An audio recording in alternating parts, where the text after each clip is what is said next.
The demo that failed.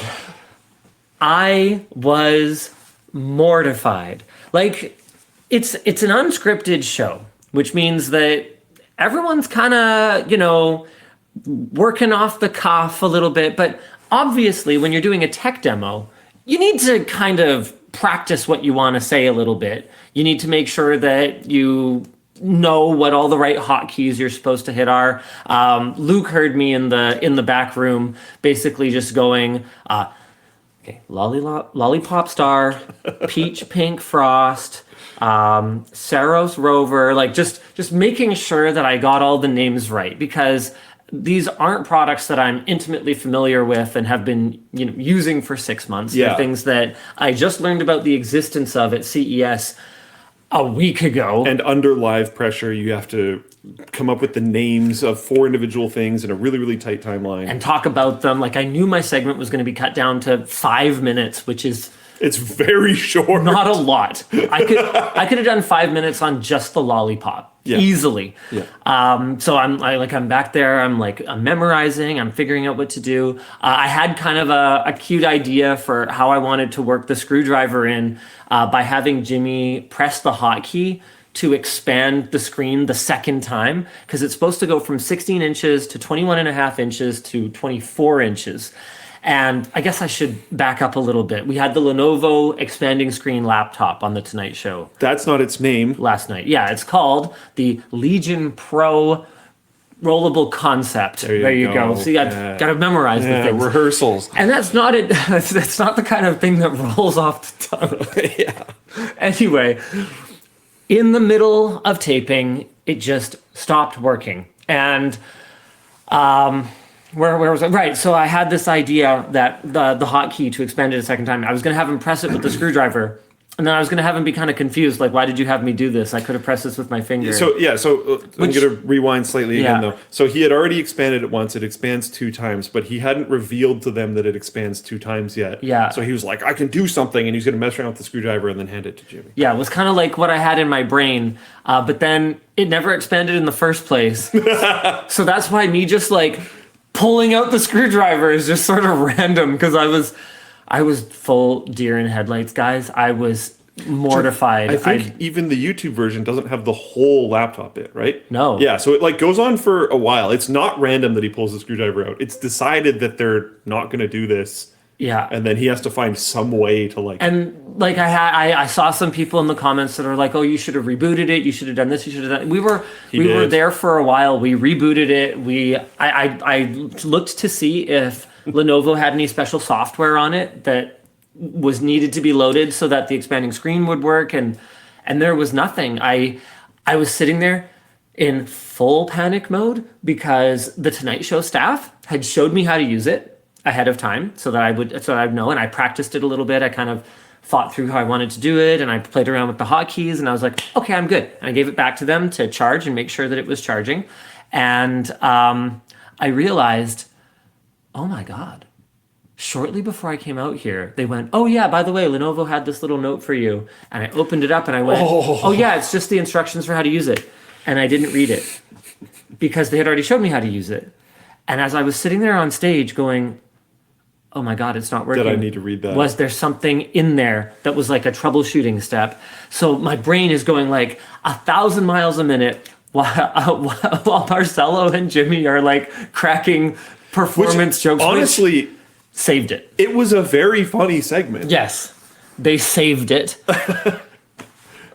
But in that moment, I was like, oh my God, I just want this to work. In the back room while we're watching, the first camera angle didn't properly really show the keyboard. So I thought you had defaulted to Windows key arrows and was panic in the back room, function key, it's function key. Trying to think do I need to run out there and say something? Yeah. But then it changed camera angles and I saw you on function key. And then the second thought was, and I haven't told you about this until now. Oh. And it was not the problem. Oh. But when I was working on the laptop, I noticed it was running quite cranked all the time. Yeah. So I went through and tried to trim some startup services and stuff. That wasn't it. That was not it. So I think I know what it was. And it wasn't really anyone's fault. It was just a thing that happened. Because when I went backstage and waited another, I think probably minute, it started working again. So it worked perfectly every time up until I was on stage, and then it worked perfectly every And it time was afterward. on and running in the backpack. I was getting to that. Sorry. So I even practiced with it running in the backpack and pulled it out and did it. But I never had it in for so long. Yeah. So the reason that it was running while it was in the backpack was so that I could just open it and it would be ready to go. That's show business, baby. You gotta, but I think that's what actually killed us. Yeah. Because what I suspect is that there was some kind of thermal fail-safe in the motors that open up the rollable OLED display. Something. And as soon as it cooled down a little bit, it started working again. And I even thought about it. So I don't know if you noticed this, but like when I opened my backpack to like start taking things out, I like really opened it. Yeah. And I like made sure that it was open a bit.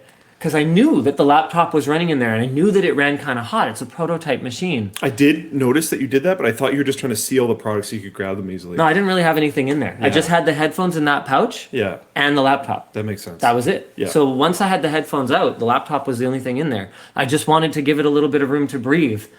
But it clearly wasn't enough. And I feel bad for literally everyone involved. I feel bad for Lenovo because obviously... It's a really cool product and it would have been sick. And I feel bad for the Tonight Show because it would have been great for their segment. It would have been another mega viral clip on top of the one that's going absolutely bonkers on Instagram and TikTok right now for the Lollipop Star vibrating lollipop. And I feel bad for me because I was so...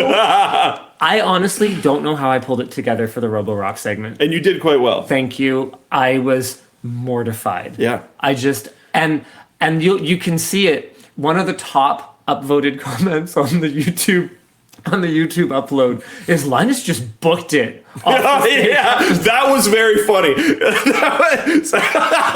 Okay, so backstage, we didn't see that part. So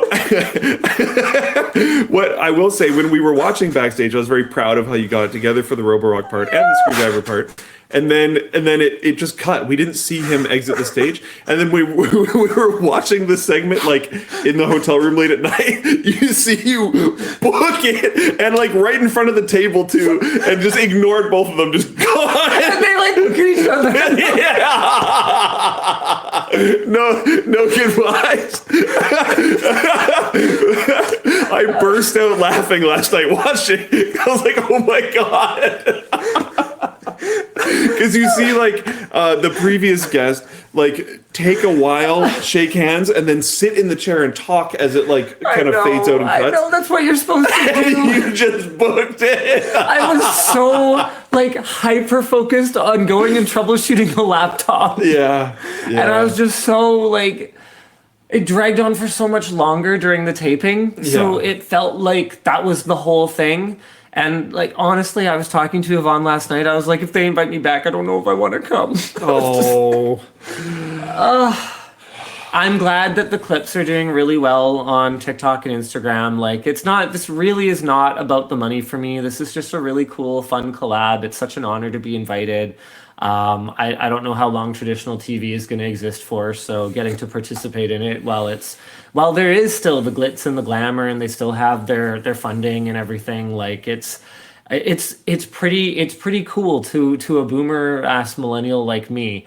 Like the production is wild. Going on the Tonight Show and being there, like seeing the way that they work, it's just it's different. And I understand that there's a lot of people that don't necessarily value that, and that, you know, cable TV is really struggling and all of that stuff. Like I get that, but also being there, like you said, that seeing the production was a really cool experience. Oh, it was for very, you. very You want to talk about that a little bit without saying too much? What I'll say is the stuff that I know I can for sure say, considering it's all where the public audience sits. But literally just looking up at the like cloud grid, so the framing that they have in the ceiling that supports all the lights and stuff. Yeah. Oh my God. Yeah. Like, what the heck? It's this field of very tightly nested lights and other various production equipment that is completely covers the entire ceiling because they have to be able to adapt to everything. They're gonna be ready for anything. Seeing how they dealt with the stage with all the fog and the fake shark thing and the contest, That was and a then fun being able to have that out and then reset that and then keep doing the show right away. Like the time gaps between doing that is like way shorter than you would expect. And they're just so thoughtful. Like when I first heard them explain the shark game, so if you haven't seen the segment with Jason Momoa and Jimmy Fallon, basically they're standing on what kind of look like little piers or little docks, and there's a cute little shark fin on roller skates that's kind of rolling around in the fog in front of them, and they have to ask each other, they have to make a statement, and the other has to guess true or false. And when I first heard the rules explained, I thought the way it worked was that I make my statement, and if you guess wrong, yours expands. Right. But then Yvonne was like, no matter what, on every question, someone's legs expand. Oh, did I say that yet? Right. So there's part of the pier is on rollers, so it can open up, sort of forcing you to do the splits eventually. So you're supposed to try to fool the other person. So if you don't fool them, your thing kind of goes out, which requires your legs to kind of do the splits a bit. Yeah. And if they get fooled, then theirs goes. Yeah, so I didn't realize that. And as soon as she said that, no matter what, on every question, someone's legs expand, I was like, that's so thoughtful. Because then there's a fixed timer. That's right. It can only go from this amount of time to this amount of time, which is great for TV, for the kinds of tight scheduling that they have to do.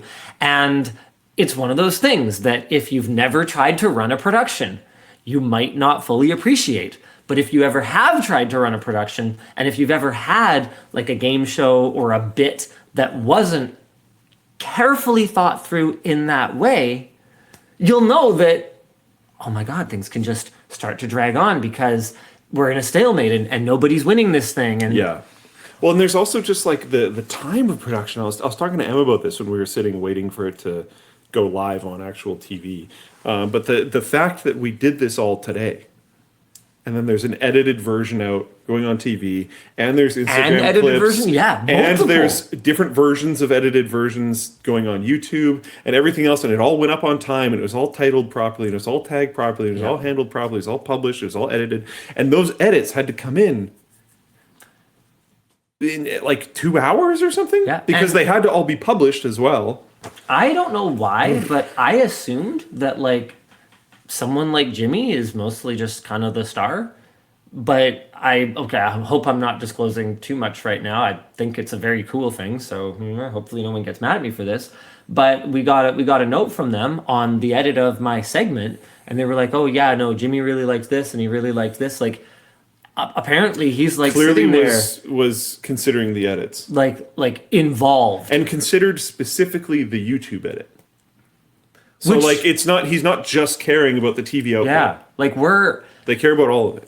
Check that out, internet audience. We are like totally not an afterthought, even for one of, like him or not, don't care, one of the biggest stars in the business, which objectively he is. You can like that, you cannot like it, it doesn't matter. He's one of the biggest stars in the business, and for him to still be personally involved at that level, I just think is really cool. I respect the heck out of that, because he could easily just be like, no, the camera's off, I'm going home. Yeah. And what are they going to say? Like, he's got that star power that... There we go. What do? You recast Jimmy Fallon? So I just think it's really cool. Yeah, Awesome Nader in Floatplane Chat says, I was in the audience back when it was Late Show. And even from an audience perspective, it's amazing how well-oiled the machine is. Dude, it's crazy. And like this all the timelines are extremely short and all this kind of stuff. Nobody really seems to be panicking. No, they're moving fast. People move with intent. Yes. And they will speak with intensity sometimes. Yep. But everything is super respectful. Yep. Everything is very professional. I felt so taken care of the whole time. Yeah, just 100%, no pressure, but 100% would again. There was, and I mean, it makes complete sense given the timelines and the nature of showbiz and all that kind of stuff. But there was a lot of people, and when that's the case, there will always be a lot of hurry up and wait. Yeah. But there was also very clearly an air of like, respect the person doing a thing. So if you were one of the currently waiting people, you were out of the way. Oh yeah.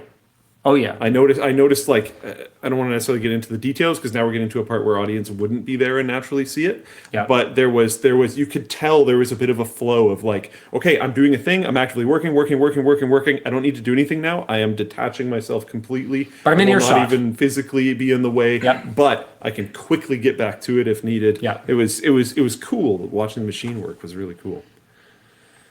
Yeah. They're also very accommodating, very easy to work with. This is another one of those things where like when the laptop problem happened, I think with like our experience, this is like DEFCON 1. And for them, they were like, we have enough footage. We'll edit. We're good. We got this. And it was like, yep. Oh, all right. And they were really reassuring about that, even though I was like not in my best mood. Well, we were. I can fully understand because, like, from our perspective, the laptop's the coolest part. Yeah. And then apparently the internet likes musical lollipops, so it's well, okay. To be clear, I also knew the musical lollipop was going to play well for their audience, and that was why I wanted to lead with it, actually. But I wanted the laptop to be kind of like but wait, there's more. Yeah. You know. Yeah. And then it wasn't, and we got pretty lucky that the Roborock demo went as flawlessly as it did. If you want to go back to that clip, watch it as it's going to do its second stair. The first stair was pretty clean. As it's going to do its second stair, it does a little bit of a rock back right before it goes on. And then when it sets down on the second stair, it's not as on the stair as the first time. It's very prototype. And Roborock knew that, and they took a gamble coming and being on this stage because it could have just as easily been them. Yeah. Instead of the Lenovo. Yeah. And I really prototype. respect them taking that gamble. Yeah, and respect the heck out of Lenovo. Respect the heck out of anyone. I mean, dude, it's worth it. The TDM, the foldable headphones.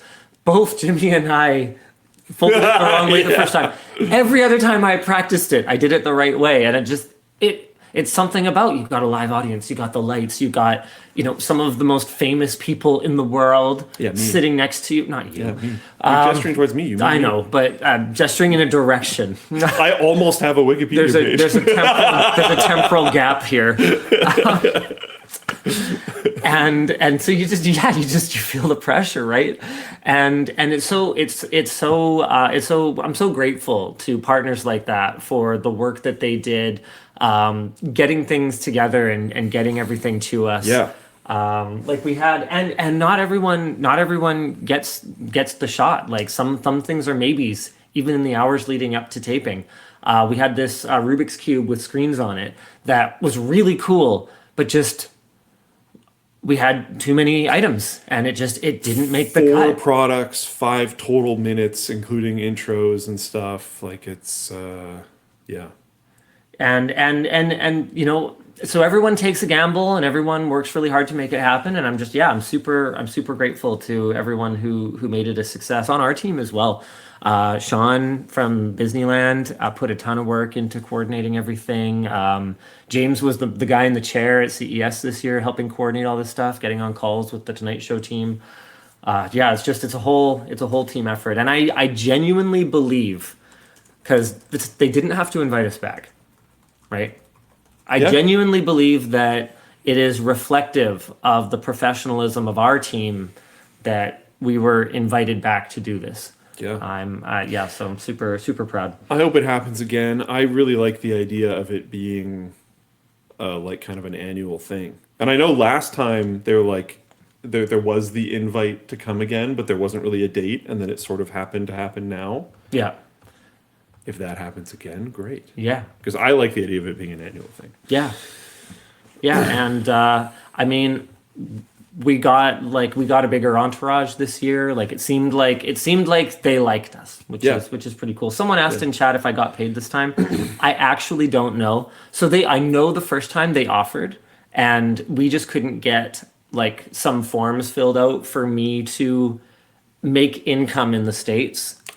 Because when I cover a show, like when I go down and do CES, it's kind of a gray area, because a lot of our editing will actually be done back in Canada, and you're totally allowed to just like be a correspondent or interview people. And oh, by the way, there's a camera pointed at it. Like it really is for social media in particular. It's odd. It's kind of a gray area and has been for a very long time.